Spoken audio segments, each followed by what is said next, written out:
Selamat pagi Sobat Karunian, Shalom untuk kita semua. Saya percaya damai Tuhan ada di atas setiap hati kita, yang akan terus membawa kita dalam sukacita dan semangat yang lebih lagi untuk belajar. Mari kita mengawali pembacaan firman Tuhan pagi ini dengan berdoa. Kita berdoa.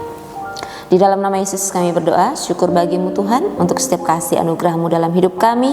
Terima kasih, biarlah hari demi hari kami semakin bertumbuh di dalam iman kami. Terima kasih, berkati pembacaan firman Tuhan pagi ini.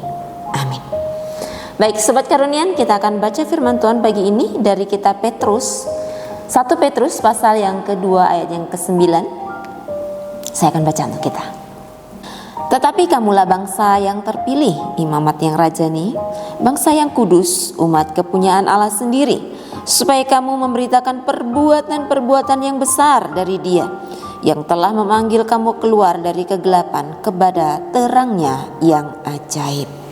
Ya, Sobat Karunian, tema kita pagi ini adalah tentang identitas sejatimu di dalam Kristus. Ya, dunia menawarkan banyak cara untuk mengukur nilai.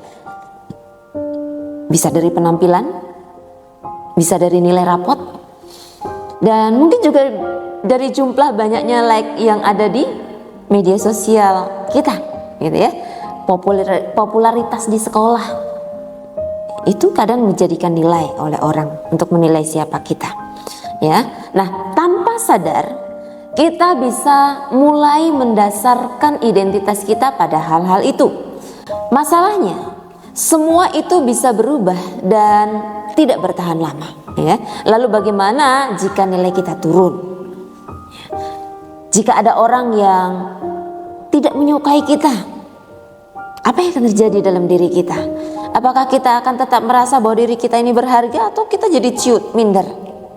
Ya. Nah, ayat hari ini memberikan kita jawaban yang kuat bahwa identitas kita di dalam Kristus itu yang pertama, bangsa yang terpilih. Apa artinya bangsa yang terpilih?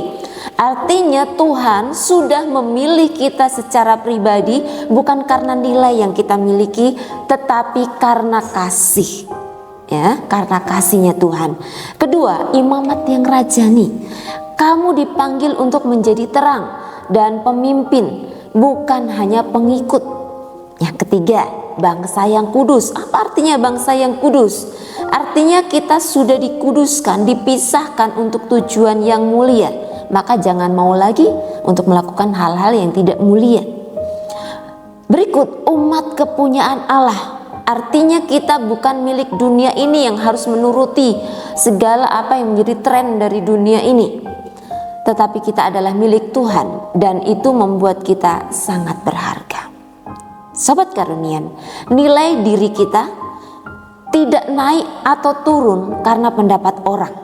Jadi jangan karena orang menilai A atau B kemudian kita langsung menjadi down gitu ya, menjadi nervous, menjadi tidak percaya diri. Jangan, ya.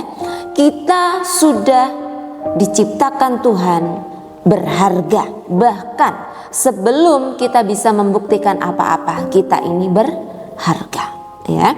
Jadi bagaimana dengan kita Sobat Karunian? Label apa sih yang perlu kita lepaskan agar bisa melihat diri kita seperti Tuhan melihat kita? Kiranya ini menjadi renungan kita. Ingatlah bahwa hidup kita berharga. Jangan karena label dari orang lain kita menjadi rendah diri. Kita terus bangkit, kita terus memacu diri kita untuk maju, supaya kita meraih keberhasilan dalam hidup ini. Kita berdoa. Syukur bagimu Tuhan Yesus, dalam nama Yesus kami mengucap syukur karena Tuhan selalu menjadikan kami pribadi yang selalu diberkati dan dikasihi oleh Tuhan. Kami diciptakan berharga dan kami adalah milik Tuhan. Biarlah Tuhan, kami terus menghargai apa yang Tuhan sudah berikan dalam hidup kami, supaya kami terus maju melangkah dengan memandang kepada hal yang positif dan membangun. Terpuji namamu, Tuhan memberkati kami sepanjang hari ini. Haleluya. Amin. Tuhan berkati.